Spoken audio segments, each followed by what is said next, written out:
very much. And I'd like to welcome Dr. Finnegan actually, better again. I'd like to welcome Dr. Finnegan, who's a lecturer in Irish Literature and Language in Limerick University. And in an earlier incarnation, he worked with the Placenames database of Ireland, which I suspect was a branch of the Ordnance Survey, was it? Well, one time it was, One yeah. time, Not when I was there, but one time, yeah. Aengus has a degree, a PhD. He's a doctor. Well, his PhD degree was in the townlands of Westmeath, which makes him something of an expert. And we're looking forward to listening here tonight, so we are. He also worked with a number of groups here in Westmeath on the Townland Placenames project. Very interesting project that was taken on by Collinstown and Cool and Tottenham just during the local rounds. I'd also like to thank Melanie McQuaid from Westmeath County Council for her support, and Joe Murphy here, a committee member, who did all the hard work organising it. Well done, Joe. Thank you. And thank you very much again. Okay. So, I have a couple of different things I'm going to cover, sort of a mix of history, geography, and language, which is what place names are all about. So I'm going to say a good bit about language first, by way of sort of talking about North Westmeath and what's special about this part of Westmeath. And then I'm going to look at the Ordnance Survey, how that impacted upon place names in Ireland, and we use all those maps all the time. And then specifically I'm going to look at a few place names in this area, and I'm also going to talk a bit about the Westmeath Field Names project and a few names we've collected around about here and other things we've been doing this year. So most people will be familiar enough with that area. Very, very interesting part of the world, a few miles from here. That's Fore, by the Ord, and that's Carrick Ord, or the Rock of Fore. North Westmeath. So North Westmeath Archaeological and Historical Society, and I'm from what we call South Westmeath, further in the county. I'm from Glasson, and they're very distinct areas within Westmeath. So when I think of North Westmeath, I always think of Fore and Delvin, particularly. Yes. Now I know you have Migration, you have Kirkeree as well. I'm not going to say as much about those areas because I haven't done as much research on them. I'm a little bit further on with Fore and Delvin. But I think particularly those two areas sort of sit together to a certain extent. So that's mostly what I'll be talking about, is places within those two baronies. Now what's also special about the baronies of Fore and Delvin, and maybe what I should say what a barony is, there are 12 baronies in Westmeath. A barony is a subdivision of a county. Hold on, let people sit down. Right, folks. Right. Report like let's see. Right, you. We started a bit soon. It's all right. I'll start again. I'll go back. Rerun.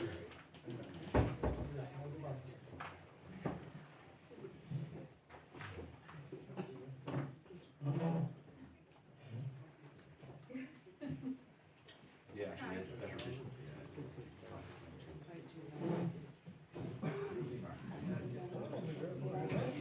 Oh, change.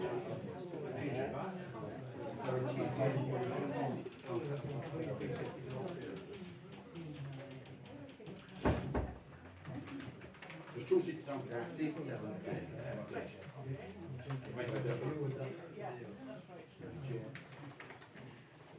Thank you very much, Jen. All right, no problem.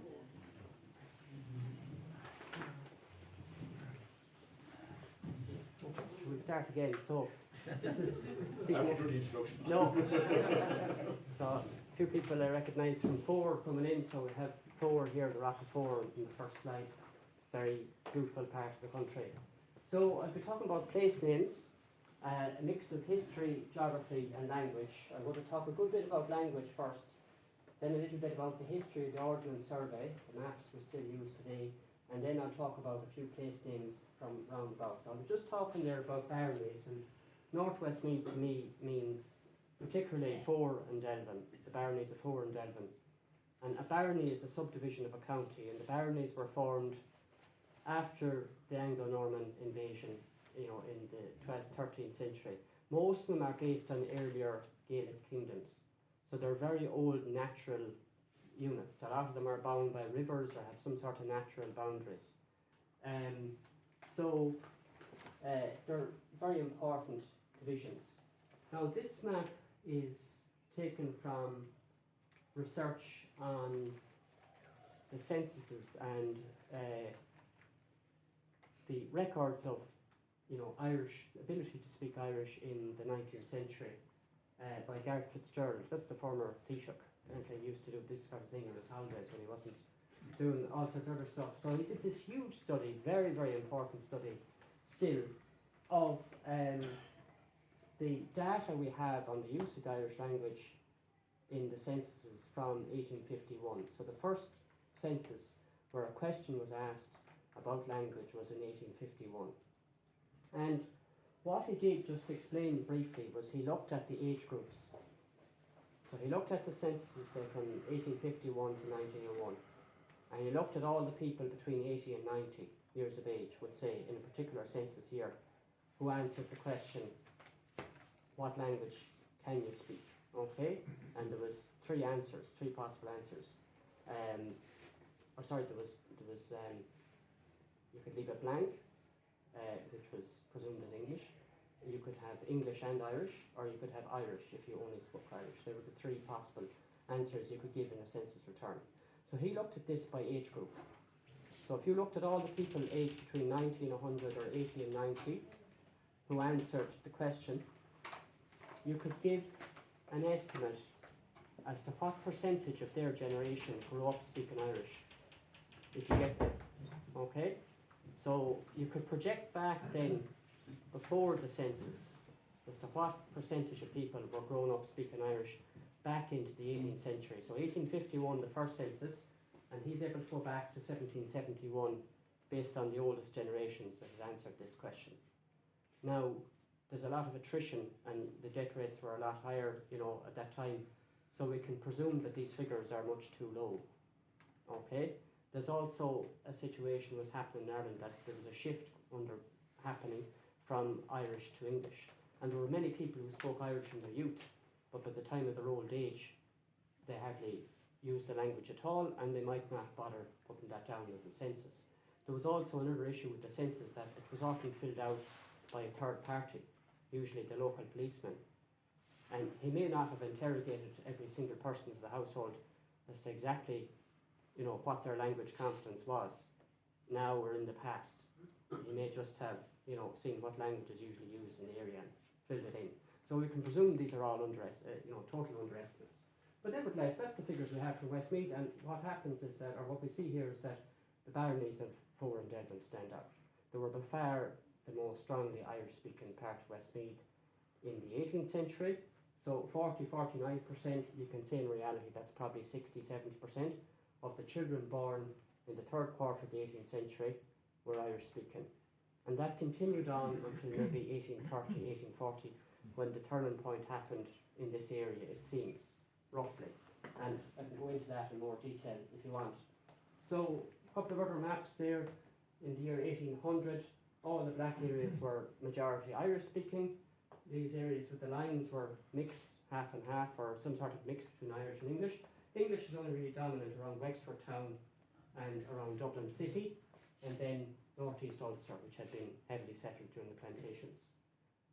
You see then Westmeath, English is making inroads around Mullingar and North Offaly, still fairly strong around that Athlone itself, and fairly strong in North Westmeath. Little pocket of English in Longford. And the other map then is 1925. That's where there were still Irish speakers in 1925.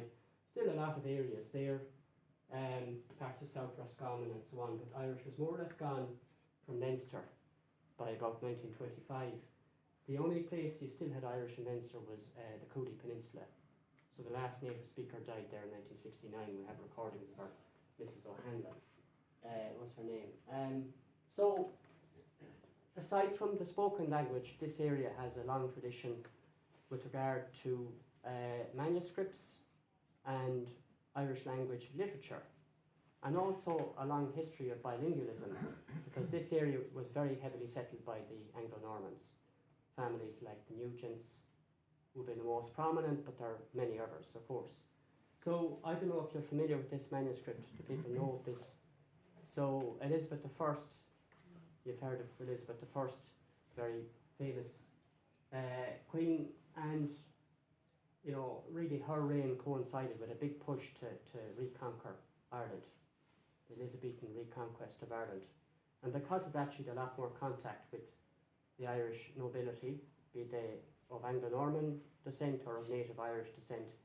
And as a result of that, there was probably a lot more Irish being spoken in her court than there would have been previously with all the different visitors. And she wanted to know a few words of Irish so that she would be able to, I suppose, pass herself or whatever. So Christopher Nugent from Delvin had gone to university in Cambridge, and we don't know the details, but it seems he was asked to produce a phrase book, which is Irish in the first column, Latin in the second, and English in the third. And being of Anglo-Norman origin, he was probably bilingual from birth. It seems that most of the Anglo-Norman nobility used both languages. His brother William wrote poetry in Irish and English, so that gives you a sense of how language was. And he produced this phrase book, so you see Ahar, Mahar, Brahar, Dia, Mother, Dinna, so it's father, mother, brother, God, Mary, man or woman. Over here you have Fard, Bam, Tawa, which is land, Tanga, language, Ri, king, Riam, queen, all the basic words. And it goes on to Cumas, Tantu, and so on and so on. Okay? So just a little bit of the history of this area. So that's the 1560s. Now we can presume the area was solidly Irish speaking at that time, but some people would have known English, the likes of Nugents, maybe. But it continued on long after that, and there was a strong tradition of writing Irish in this area. So this is very interesting bequest from Father Barnwall. So you can see the surname again, of Anglo-Norman origin, but Irish was obviously very important to Father Barnwell as a Catholic priest. In his will, he left a substantial bequest, I can't remember the exact amount of money, with the following conditions. So basically this was a scholarship that a person who wanted to study for the priesthood could go abroad. At the time there was no seminaries in Ireland in the 18th century because of the penal laws. They would have to go to Rome and so on, or Paris. There was Irish colleges all over Europe. He left this bequest with the following condition: he shall be a native of the diocese of Meath and therein figurated, so born there, and if a relation of mine preferred to all others, but if no such relation claims the first, the next to him shall be a native of the parish of Killallen, which is County Meath, Callua or Clonarney, both Westmeath, in said diocese. He is to read and write, if possible, tolerably the Irish language and carry with him abroad some Irish books or manuscripts to practice said tongue. So it was necessary at the time, I suppose, for a priest who would serve in this area to be able to read a sermon in Irish. Essentially, that's what this is about. So a very strong tradition, really, in this area, above all others in Westmeath, of speaking Irish and of reading and writing Irish as well. And also of use of Irish by the elite within the area, be they Catholic or of other religions as well. And this continued into the 19th century, and the reason for it was that essentially there was an Irish-speaking region in the northeast of the country that remained very strongly Irish-speaking after the language shift had happened in other parts of Leinster. And that was an area taken in County Louth, North County Meath, Monaghan, South Armagh, and various authorities report as far south as Fore and Delvin, that part of Westmeath. Now, this is the operations of the Irish Society, 1818 to 1827. The Irish Society was a charitable foundation set up to convert the poor Irish-speaking Catholics of Ireland to the Reformed religion. That was their aim. And it was part of, I suppose, an evangelical tradition within the established church that everybody should be able to read the Bible in their own native language. That was very much a very important part of the Protestant tradition at that time. And we saw greater use of vernacular languages, that's the ordinary language of the people, develop all over Europe, especially in areas where Protestantism had become established. So this was known as the Second Reformation. There was a huge push to convert essentially the Catholic majority to the established church, which was the Anglican Church. And to this end, schools were established so that children could learn to read the Bible in Irish. And There was a particular concentration, Northmead, Cavan, none actually in Westmeath. But there were many attempts, various people, to try and get them set up here. And what that indicates, wherever you have those dots, they're the areas where children were still speaking Irish at that time. So all of Northmead was an Irish-speaking area at that time. And you can presume there was a bit of an overspill into Westmeath. For whatever reason, they didn't set up a school here. Okay, but you see there was a gentleman residing in Westmeath. English is the language that we hear generally spoken, but I know in their private meetings, Irish is the language used in general. And what you make of that, clearly Irish was fairly well used at the time. So, moving on, the Ordnance Survey letter is 1837. John O'Donovan, I'm going to speak more about him in a few minutes, great scholar from Kilkenny. He travelled the country as part of the Ordnance Survey examining place names, and he often made notes in his letters, which he wrote daily back to headquarters in Dublin, about various aspects of the local area, antiquities, old churches, but also he made observations on the history and traditions of the area, and sometimes on the type of Irish spoken in the area or the extent to which Irish or English were spoken. So what he said, summarising, the situation in Westmeath, was that, the language shift had happened by that time in a lot of Westmeath. There were still Irish speakers almost everywhere, but they were getting thin on the ground, with, he said, the exception of Four, which was the only truly Irish-speaking area. I think what he means by that, an area where all generations were speaking the language rather than merely the middle-aged or the older, which was the case in the rest of the county. And the reason was the proximity to the Meath border. The closer you go to the Meath border, the more Irish you get. When we look at field names now, it's the same pattern. There's more field names in Irish generally the closer you go to the Meath border, because there was simply more Irish spoken in Meath than Westmeath. I looked at the census for 1901, and I was able to pick out about 50 or 60 Irish speakers at that time. I kind of excluded all the unlikely ones. I only looked at people who were 60 or older. I excluded people with any kind of education, priests, teachers, anything like that. So I was looking for people who had grown up Irish traditionally as their family language. And only 50 or 60 I could identify with certainty. I'm sure there was many, many more. There was a degree of shame, I'd say at that time, in admitting to be an Irish speaker. It was seen as a badge of poverty, to some extent, especially in areas where, for the most part, the language was no longer in use as a community language. And again, the same pattern, most of those people were in Four and Delvin, especially near the border with County Westmeath. And if there was 50 or 60 that we could identify in the census, I'm sure there was a multiple of that in reality. Okay. A little bit about this area in particular. So, something I've done in my research, I'd like to put an end point, and when did Irish stop? When did it come to an end as a traditional community language? Now, I know we still have native Irish speakers in Gaeltacht. There are families all over the country that may speak Irish at home, but when I talk about native speakers, I'm talking of in a traditional sense, as in where the whole community had been Irish speaking, and then, you had people grown up with Irish at home, and, you had traditional use of the language, essentially. And it's very hard to put an end point on it. There tends to be people who grew up with their grandparents and so on who will remain speaking the language when you have a situation of change from one language to the other, a couple of generations or a generation after others.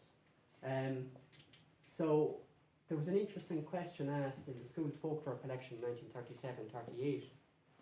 If you're familiar with that scheme, the folklore commission, so there was children all over the country asked to gather folklore from their grandparents and their neighbours and so on. So they were asked about their own townland. How many people over 70 lived in the townland? What language do they speak? Do they tell stories? If they tell stories, do they tell them in English or Irish? So I looked at the answers to that question all over Westmeath, and the answers were negative. It seems the Irish was gone by the time of that survey as a spoken language, except for two references in Castlepollard, or this area anyway. So there are 4 old people in the district that can tell stories. Mrs. Victory, Mrs. Fagan, Mrs. Mackin can tell stories in English. John Fitzsimons can tell them in English and in Irish. All of these old people live in Benison Lodge, Castlepollard, which isn't too far from here. So I've looked up John Fitzsimons. I think he was about 50 years of age, going by the census, if I'm talking about the same person.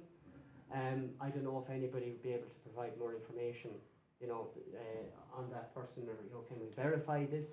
It seems a bit later than we'd expect that there were still Irish speakers there.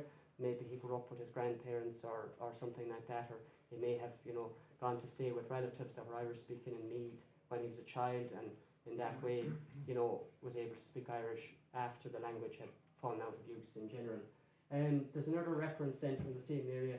There are several people over 70 living, but none of them know Irish, but they remember their parents speaking Irish. So that's also from the same area. So the language was just gone in the 1930s, so it's actually very recent, really. Okay, last bit on language, I think, before I move on to talk about names. That's the general picture. Now, I haven't time to translate this slide, so I use it in my teaching. But I would say about the 1920s was the last time we had Irish speakers in Westmeath, maybe a few beyond that, but Meath definitely to 1942, I'm sure a bit later than that, but we have two definite people that were native speakers in Meath at that time. There's actually a story that when people moved to Rathcarn, from Connemara in the 30s, they actually met a few old Irish speakers from Meath at a fair, I think in Kells. There's a story of that. So there was a tiny bit of crossover between what was a new created Gaeltacht from people coming from Connemara and also from other parts of the country, and those who had spoken Irish traditionally in the area. Cavan 40s, Longford 30s, Roscommon, we have sound recordings from Roscommon from into the 60s, maybe even into the 70s. Louth 1969, Monaghan 57, Tyrone up to 1980s, Antrim up to 1985. The only big gap is really Dublin, I'd say about the 1850s. We definitely had Irish speakers in the Dublin Mountains in the 1840s, definitely, so probably 1850s. Kildare, we don't know. Wicklow, we don't know. Wexford, possibly around 1900. Carlow, I'd say around the same. Laois, we don't know. Offaly, 1923, and Shannonbridge, right up against the border with Connacht, So, just like Tipperary, much more recent, we have loads of recordings. So, that's the story.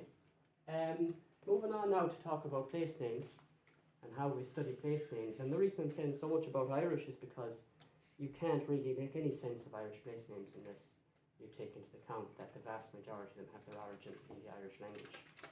And there's a whole worldview and culture related to the Irish language which is evident in the place names, how people name the landscape, how they saw it. That's what we get in place names. So in a way they're kind of a key to unlock that culture which is maybe receded in some parts of Ireland but is still found in the place names. Now, the practical business of looking at place names and understanding them and interpreting them, we use different sources. We have Irish language sources, so we have literature and manuscripts, extensive evidence in Irish, the annals and so on. The issue with Irish language sources in general is that they tend to concentrate on the most important places. So you'll have a huge number of references to important ecclesiastical sites and so on, but they take less notice of the ordinary little townland, the Ballybegs and the Ballymoors and so on. The English language documents are much more concerned with the ordinary small places because they were in the process of confiscating and extricating all those places from the native population from the 17th century, and huge effort was put into documenting that process. And a side effect of that, and a very good one for us, is that we have a great deal of documentary evidence of the names from the 16th and 17th century. This is the Down Survey map of the Barony of Delvin from the 1650s, and here we see the boundaries of the townlands, and the names are written there. They're written more or less phonetically. Most of the names are Irish, and they're spelt as they were said in Irish. There's an attempt made to represent them using English spelling. That has its limitations. English and Irish are very different languages. It's impossible to truly represent the sounds of Irish and English, but still there's a lot can be taken from those anglicised forms of names. It's possible with a little bit of training and practice to interpret a lot of them and to understand the form of the name that was in use at the time. There's many more sources, I'm not going to go into it now, the Fiends, the Inquisitions, post-mortem, all the big documentary sources that historians would look at from the 16th and 17th centuries. I'm going to jump ahead now to another very important source, which is the Ordnance Survey map. So the first Ordnance Survey is the single greatest cultural project ever undertaken in Ireland. I don't think it'll ever be surpassed for detail, for scientific accuracy, considering the technology of the time, the ways and means of doing things at the time. It was undertaken by the British Army, by the Royal Engineers, with a lot of civilian assistance as well. So you had the Royal Engineers, who were officers, you had the sappers, who were enlisted men, who would have been doing a lot of the surveying work, and then you had the civilian assistants, who were usually Irish civilians, who were working on this project. Started in 1825 and was completed in 1842. Ireland was the first country to be mapped at this kind of detail in the world, as far as I know. So 6 inches to a mile, and hugely detailed and very accurate, down to there are individual trees marked on the maps, which in some cases the trees are still there, so we can see that level of accuracy. They set the boundaries of Ireland's 61,000 townlands permanently. So townlands have been with us in various forms for, well, in some cases probably 1,500 years. But essentially there were units of property, there were farms or units of farmland. And as land was redistributed and moved between generations, sometimes boundaries were changed and so on. When the Ordnance Survey came along, they mapped the boundaries as they were at that time, and they fixed them permanently, and townlands became permanent, fixed administrative units. Everyone in Ireland lives in a townland. It's the first line on your address if you live in the country, in the countryside, usually maybe the second line on your address if you're in an urban area. And they also standardised the anglicised spellings of all the place names. So before that, people tended to spell a name, well, more or less however they wished. Some spellings had become more established because they were used by the postal service and so on. But a decision was taken to try and standardise the spelling. It was an anglicised spelling. Almost all the names were of Irish origin. Yeah. Just John.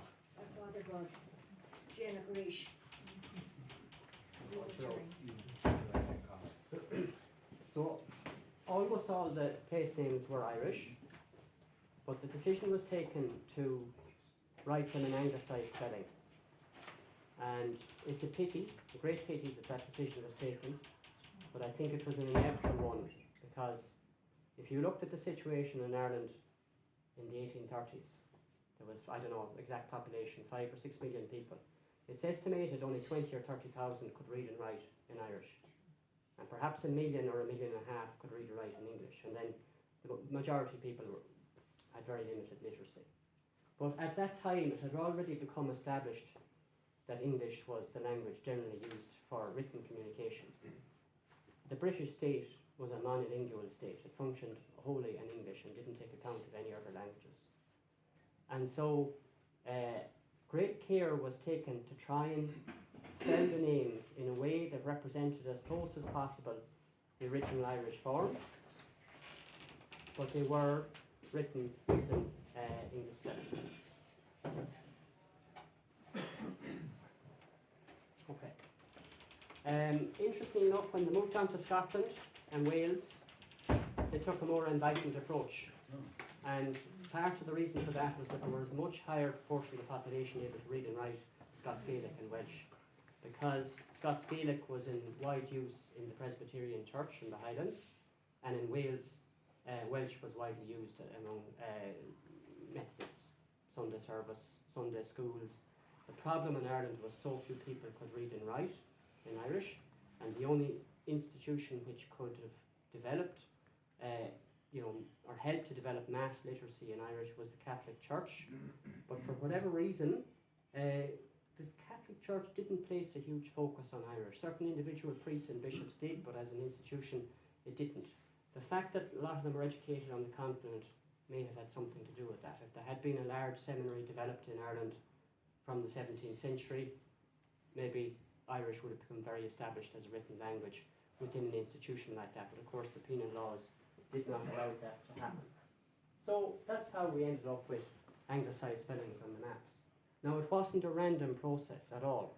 It was a very carefully structured, considered process. And the key people really were these two. Thomas Larkham, an English army officer sent over here, I think at 25 or 26 years of age and put in charge of the survey. A very interesting man, an extraordinary micromanager. There's, I don't know how many millions of documents there are with his signature on it. He seems to have read everything the Ordnance Survey put out and published. He checked everything himself personally. He must never have slept, given how large the project was. And he had a very close relationship with John O'Donovan from County Kilkenny, native Irish speaker. Well, he seems he was brought up with both languages. And he gave O'Donovan a huge amount of leeway and responsibility with regard to the forms of the place names which were put on the map. He relied very heavily on him. And the way they met and the way O'Donovan got a job in the survey, because he was a Catholic, this was 1830s Ireland, he would have been very much,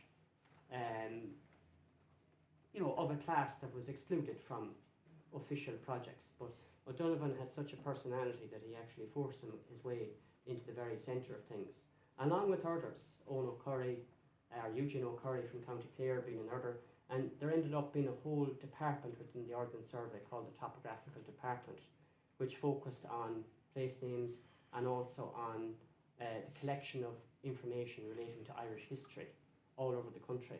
Most of those were Irish speakers, most of those were Catholics. One of the key people was a man called George Petrie, known as the father of Irish archaeology, and he was seemed to be the bridge who managed to get all these people into the survey, and they actually worked in his house in Dublin. So O'Donovan was a young man working for various different people around Dublin, copying Irish manuscripts, historians and so on, and that's how he was earning a living, probably very precariously. And Larkham realised fairly soon that the Ordnance Survey couldn't make any progress without taking the Irish language into account, that they'd need to have some expertise in the Irish language, and he decided he'd learn Irish himself, which was a fairly unusual step for someone of his background.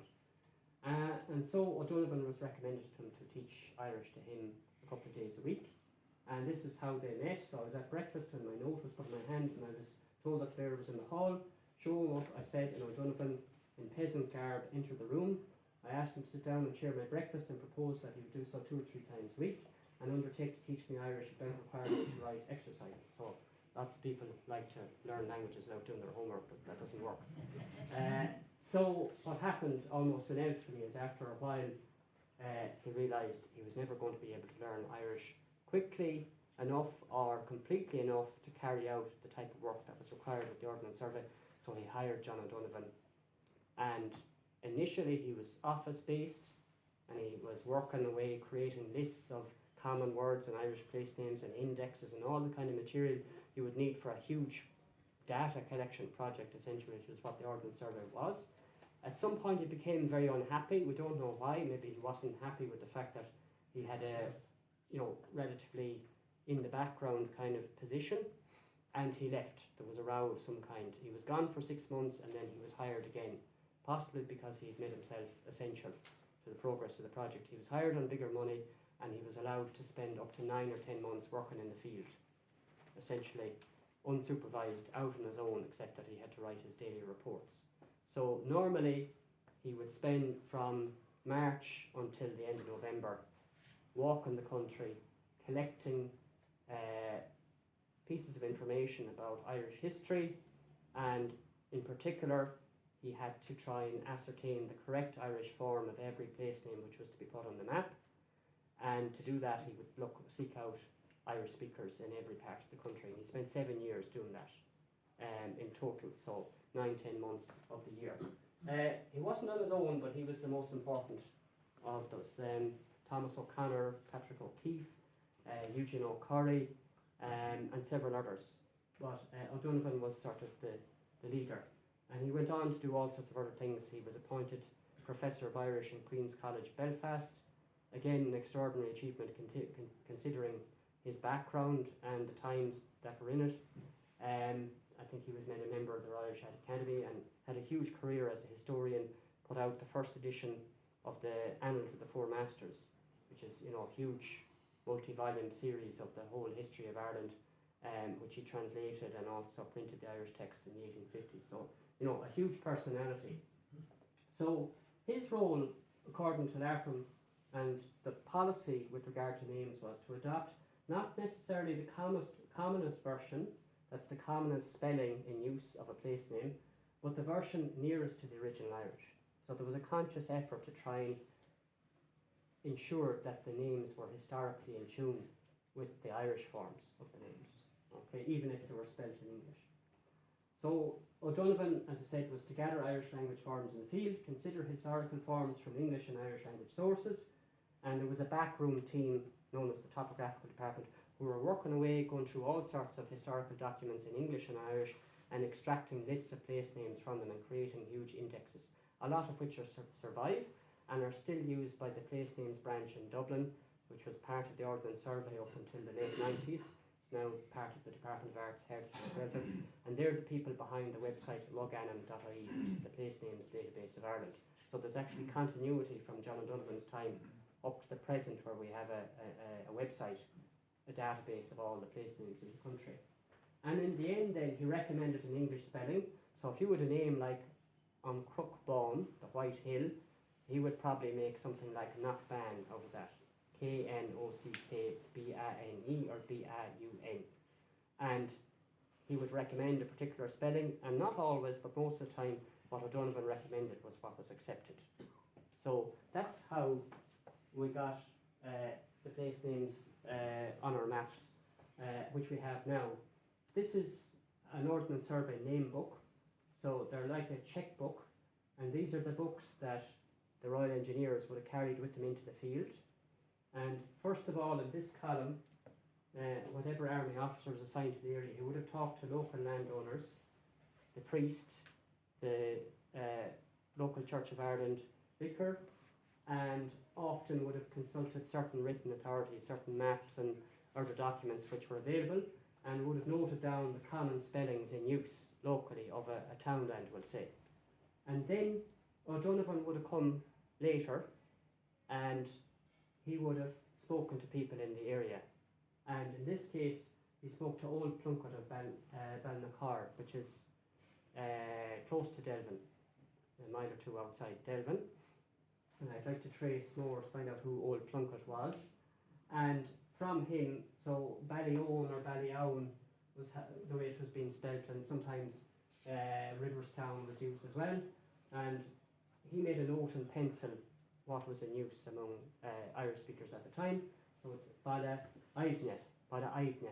So river is Aun, and in the genitive case, it's usually Aun, but there's another form, an alternative form, which is Aivne. So Bala Aivne, the townland of the river. Okay, and you see where he's actually initially thought, well, it's probably Bala Aun, and many places in Ireland called Bala Aun, townland of the river. But then, having spoken to Old Plunkett, he corrected that in pencil as Bala Aivne to get the correct local Irish form. So this is probably the local dialect form in Westmeath Irish of the name of this place. And the reason it was in pencil was that they reckon they would have been writing on the hip, and if you're using a fountain pen and carrying ink, it's not very convenient. So pencil was what they used in the field. So what's great about the pencil corrections is we know that was probably written in that place, or maybe in Ballynacar, wherever Mr. Plunkett lived. So they were written in the place, about the places. So they're very interesting in that sense. They're almost a historical artifact in and of themselves. It's a snapshot in time. We're able to, see how the work was done, get very close to life as it was at that time.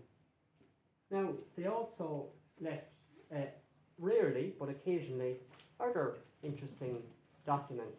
So this is a sketch map of the area around Lough Lane, and over here you have Fore, and this is O'Donovan's work, Obviously, Fore and Loughlane, very historic place.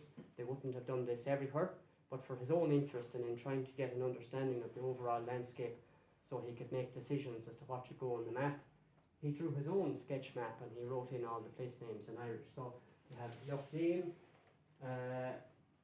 that's Ballany, Townland, Inishmore, Inishawadon, Inishdorgish, Cushnawn, Crockmacally, let's go Crock Kelly in English now. Mamotini. We collected a lot of these actually when we were collecting names around Fore and Collinstown. Some of these names are still in use. And then over in Fore you have, Tubber na Coganna, the various wells, and Champlain, Feheen and so on. Loch Clwyd up there in the River Dowr. So, it's a very interesting thing in and of itself, this picture of the landscape as it was at that time. So there's a huge legacy from the Ordnance Survey. Okay, how am I going time-wise? So, a few place names now for maybe 15 minutes if I want to wear people out. So, let's start with where we are tonight. Castle Pollard. My own research is probably less advanced on this part of the county. I'm writing a little book on the names around Athlone, and in my own area, which would be Barney, Kilkenny West, be Glasson, Tang, Tubberclare, Drumrainey, those areas. But I've done a bit of work on Delvin and Fore as well, and I hope eventually to do a book on all the townland names of this area, but it's going to take me a couple of years. There's a lot of other things going on as well, because this kind of is what I do aside from the day job. So, Ballinacross or Castle Pollard. So there seems three names really relating to this place. So we'll start with the English name, Castle Pollard. The first reference I can get to Pollard, the Pollard family, Nicholas Pollard, is Ballinya alias Pollardstown in a document of 1611. That's Inquisition Jacob. So that's an inquisition of James I during the reign of James I. An inquisition, which was a document taken usually after a person had died. There was a list made of all their lands and other assets, whether there was tax to be paid or whatever process to be gone through. There was an official legal process gone through, and that was an inquisition post-mortem. So Ballinya alias Pollardstown is mentioned, and that's presumably this area. So the Pollards had possession of this area at that time. It contains a castle, a curtilage, 10 cottages, 10 gardens. The documents are in Latin. And then there's a later one reference to Nicholas Pollard of Maine, which is beyond cool. So presumably the Pollards were in this area by the early 17th century, and from that we got the English name Castle Pollard. Now Ballinya is Ballinall, the entrance to the ford. Now there is no obvious river running through the town, and this is where people might be able to fill me in. There is a stream just to the west of Green Street, or over that direction, which strangely enough it seems to just disappear at the back of the street, whether it goes underground or it does. where does it come out, sir? Down the Bratty. Okay, so a good distance away. Okay, it's an underground river, right? So Ballinya would suggest there was some kind of a ford over that stream, or some sort of a crossing point. In and out. Underground. Okay, it has been put underground, is it? Or okay, so that stream must have flowed overground, and there must have been a ford on the road. So there are hundreds of places all over Ireland called Ballinya. You have Ballina and Mayo being, but there are many places. Fords were important, in the landscape. But Aengus, sorry to interrupt you, Yeah. but that Pollardstown actually refers to there's a Pollardstown as you know in Carlow. In Carlow? Yeah, but this one is definitely Westmeath. We know from the reference it's definitely Westmeath. There's a Pollardstown in Kildare as well, Pollardstown Fen. But this one is definitely, it's referenced with a whole lot of other place names in this area. So we're fairly certain it's definitely this one. So they were in this area by then. They were, but actually the term Castle Pollard only appears from the 1670s. Yeah, Castle Pollard itself, but the family had land here by then. So I think 1674 is the first time you see Castle Pollard as a name. Yeah. So Ballinya then is a ford of some kind, probably out on Green Street, maybe. And then, yeah, so we have the lodge manuscript, a license granted to Walter Pollard to hold Wednesday Market and 2 fairs at the town of Ballinagruss, alias Rathyoung, alias Castle Pollard. So it had 3 names in the 1670s. Ballinagruss, town of the crosses. Whether that's to do with the ecclesiastical site at Killafree or the crossroads that come together here, I don't know, but the words are clear enough of the crosses. Rathyoung then, the only ring fort I can see in the area is out on the road towards 4. If you can, you won't be able to see it now on that side, but there is a ring fort shown with the road passing through the middle of it, and there's trees there still on the aerial photograph. Before the graveyard, out that road, if people know it. Maybe that's Rathyoung. Raw is a ring fort. It looks like it's Young, which is a Scottish or an English surname, and because of the proximity to the town, that seems to have been used as a name as well. Looking at the other evidence, it seems for those who spoke Irish, the usual name of this settlement was Ballinagruss.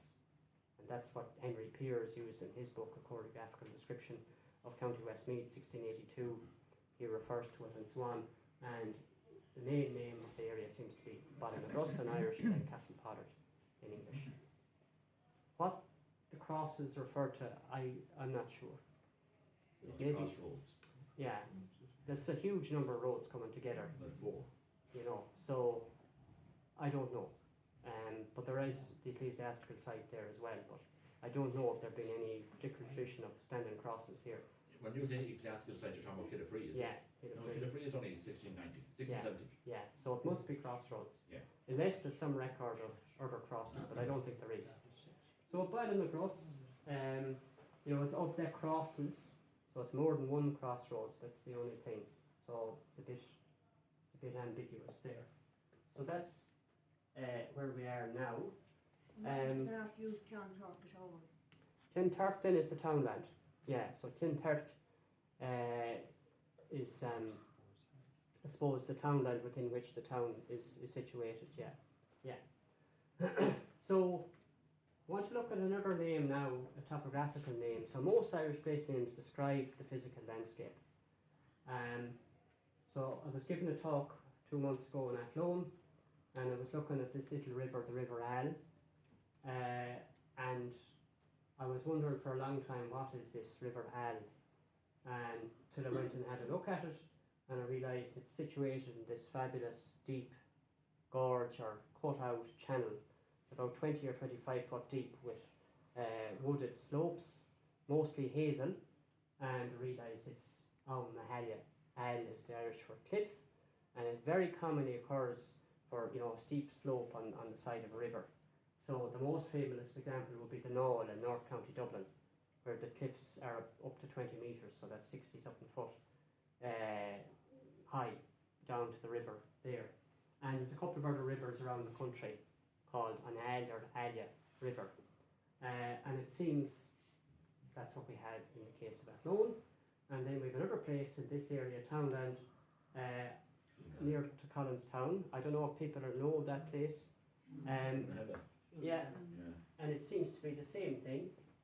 We have a wood, and actually Rory Masterson mentions this in his chapter on place names in the town at the crossroads, that the name of the wood is the Elia, or Alia. That's what that wood is called.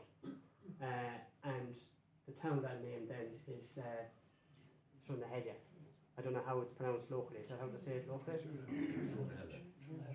Well, we always thought it referred to swans. Seems it's the cliff, and I'd like to see how steep the banks are, but if you get woodland on the side of the river, it's usually because animals can't graze it because it's so steep. That's why you'll get woodland surviving on a steep slope.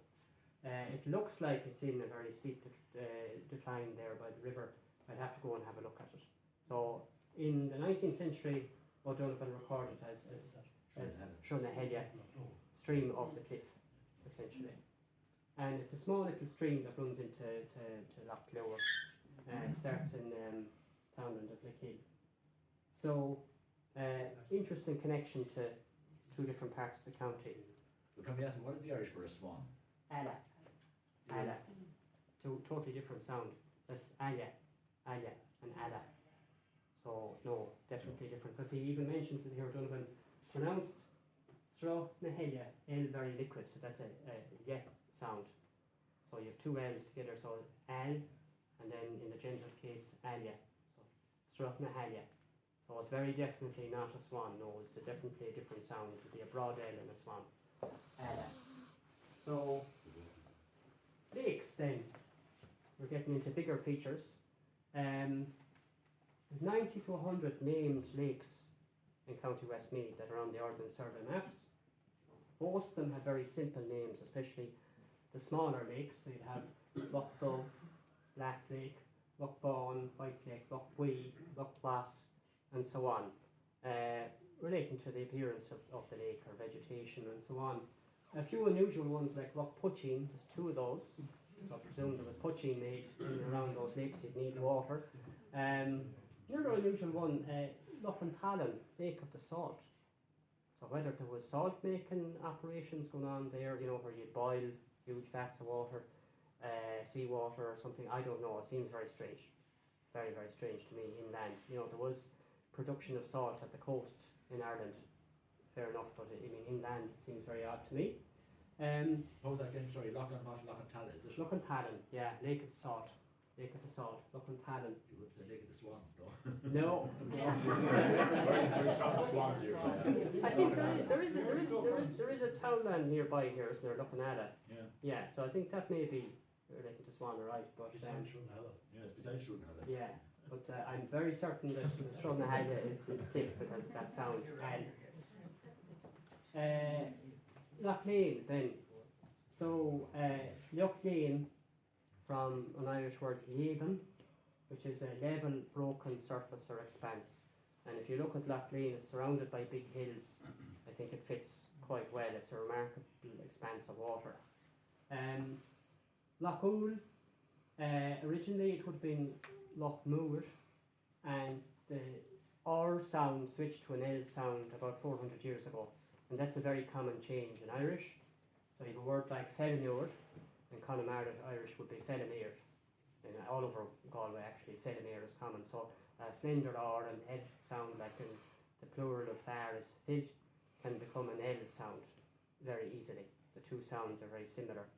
So Loch Noor became Loch Mool, and the N was dropped and became Loch Oul. So what it means, well, we presume it's a personal name. There's a story about in the Dean Channacus about a person called Ur. There was Ur and Anion related to Loch Ennel.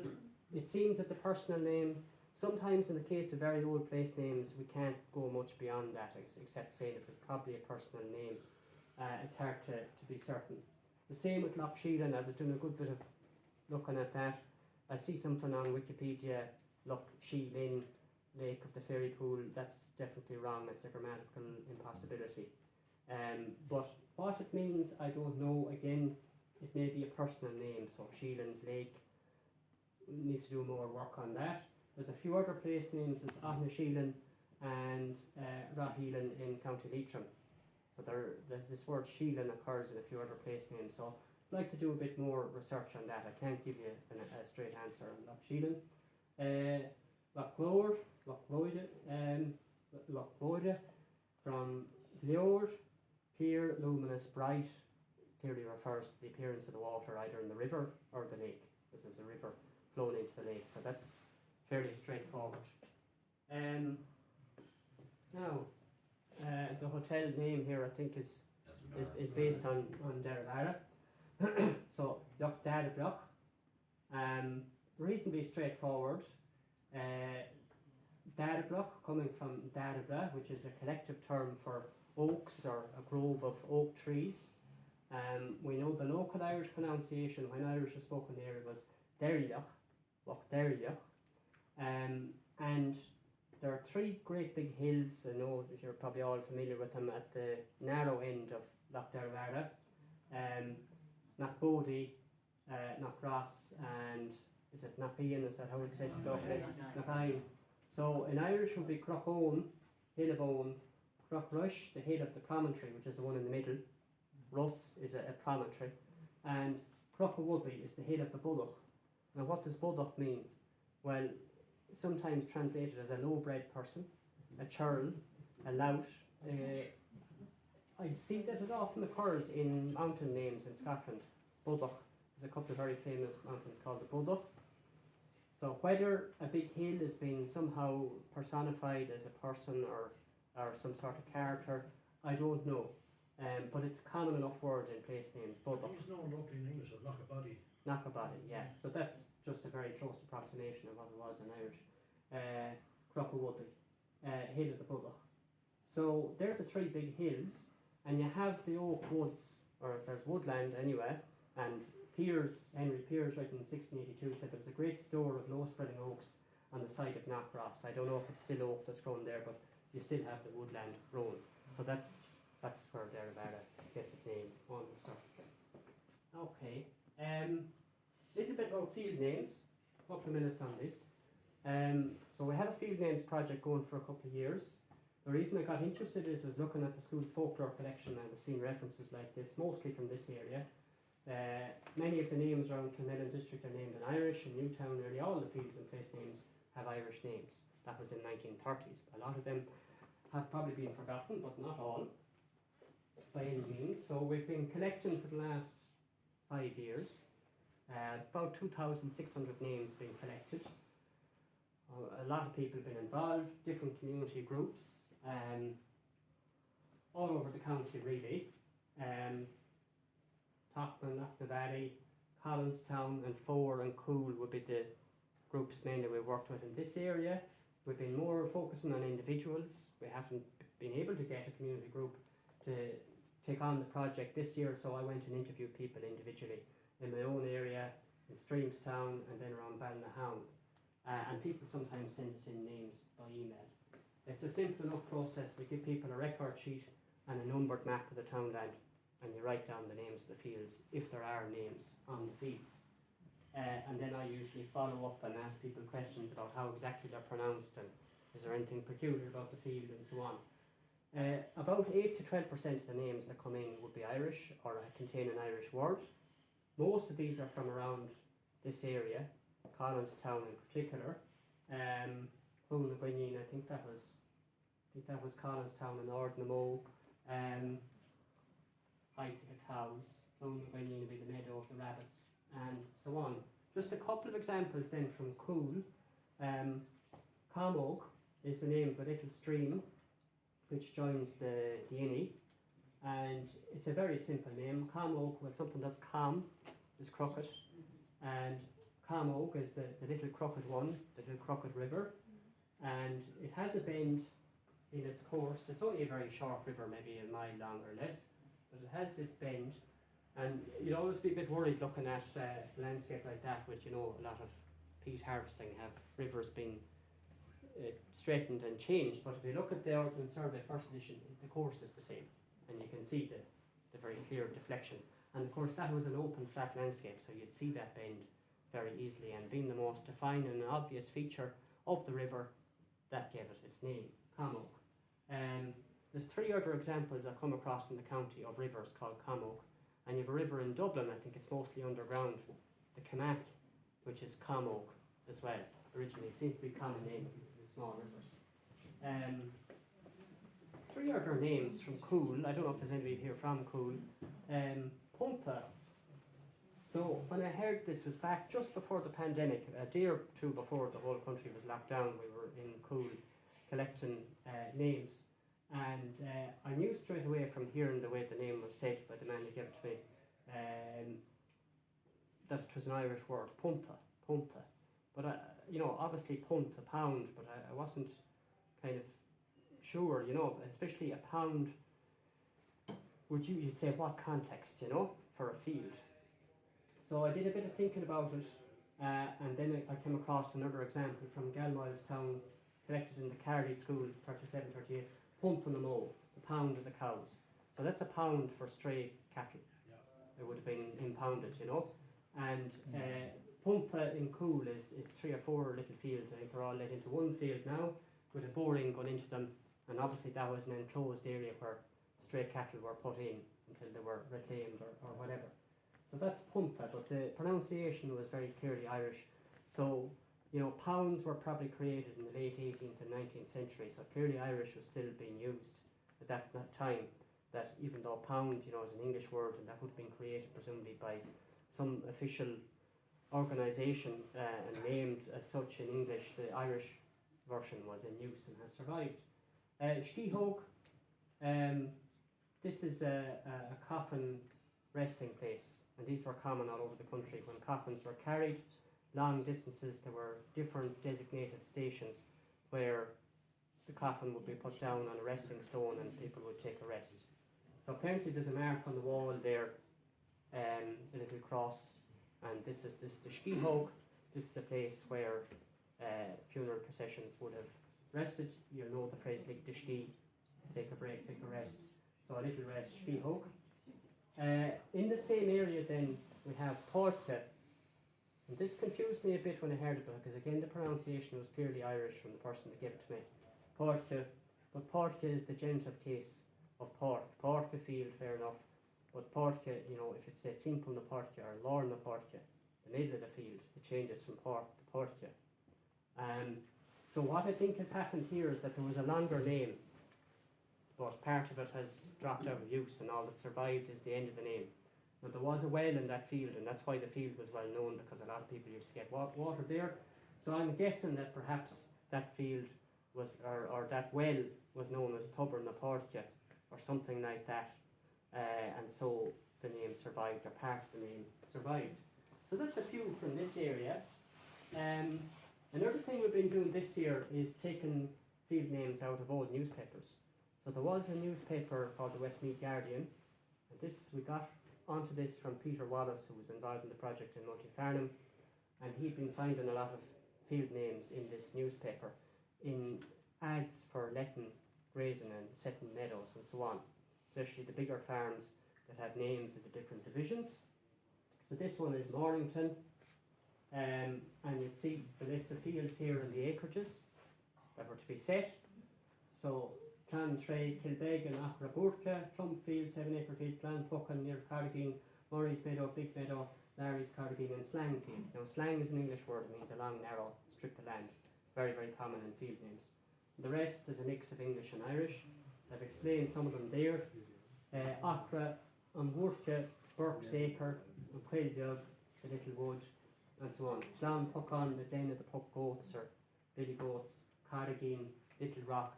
So we're mainly collecting from the oral tradition, from names that people know themselves that have never been written down, but we've taken about 800 field names. A small fraction of them are Irish, maybe 10 or 15%. But it's an interesting source nonetheless that we've been working on this year. I'll just look to finish up now on one of them. The fact that the acreage is given is very useful. We can locate them on the map based on the acreage sometimes. Now the only complication is it Irish acres they're talking about or statute acres? I don't know if people are familiar with Irish acres. Some people would still use them when they're referring to plots of land. 1.6 of a statute acre. It's bigger. Now in this ad they say very clearly Rochestown, containing by recent survey 66 acres, 1 road, 0 purchase, Irish measure. So it's clear they're using Irish acres.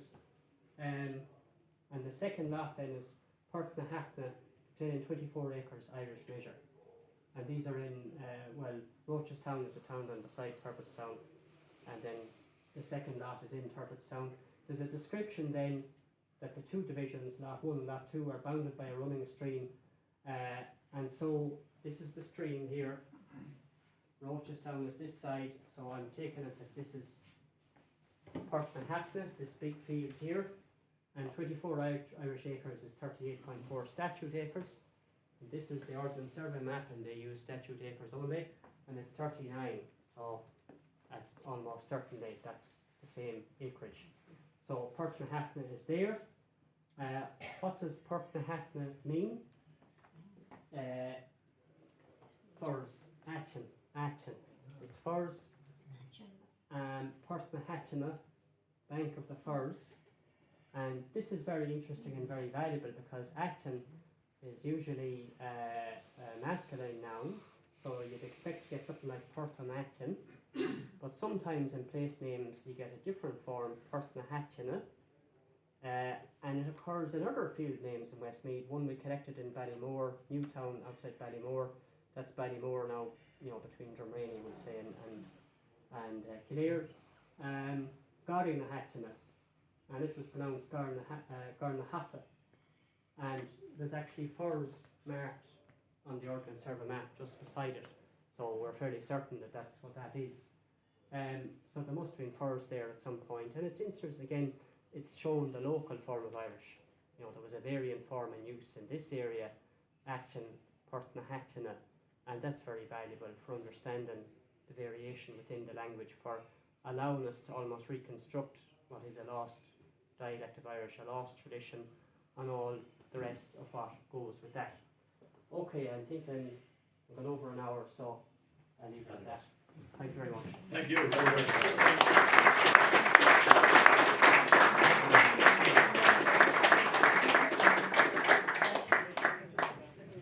Will you take a few questions, Aengus? Yeah. I'm sure there's lots of questions, but I'd like to start with my own first. Of the swans. But anyway,